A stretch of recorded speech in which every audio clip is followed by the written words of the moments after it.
Hey friends, Logan here with Dream Guitars, and in my hands today I have a dreadnought that is strong, of course, you know, classic bluegrass, canon kind of thing, but it has a sweet side and this more like inviting kind of velvety side to it that is really attractive. I'm drawn to this guitar because it stands out to me as a dreadnought.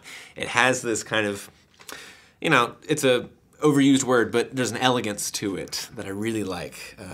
I think part of that is the bass response is, you know, it's got some growl, but it's very smooth. And also on the top end, there are some really sweet overtones, especially like in those top strings and those middle frets.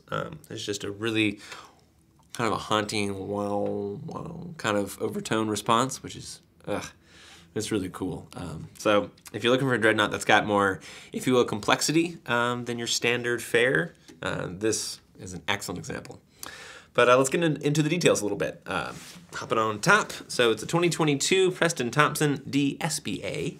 The A stands for Adirondack, so it's an Adirondack spruce top, and there's a nice kind of a tobacco burst finish here. You'll notice we have 42 style trim with abalone, which looks really good. Ties in there with the abalone for the rosette, and also there's grained ivoroid for the rosette, which ties in with that ivoroid pickguard, and of course the bindings as well.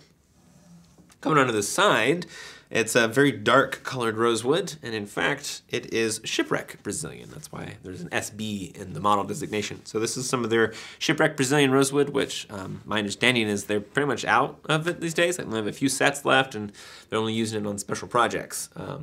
Which makes this a pretty special guitar, in my opinion. And it is just a really sweet guitar. Beautiful wood. There's some nice figuring throughout here. Good looking stuff. There's also a pickup in this guitar, and there's a strap at the heel, so you can strap up into it. Now this guitar has a 1 3/4 inch nut, so you got a little more space for your left hand. Neck profile, you know, it's a soft V. Feels pretty great, frankly. And of course, we also have Waverly tuners with ivoroid buttons. Yeah, and then coming onto the front, I think this is their kind of interpretation of the torch, which I think looks really good. And of course, the Preston Thompson logo there, the headstock. Yeah, good looking stuff. So, if you want to get into a dreadnought that, you know, like I said, stands out a little bit from the mix, has added complexity and kind of sweetness and richness, here you go. So, this 2022 Preston Thompson DSBA. Give me a shout if you want to learn more. Cheers.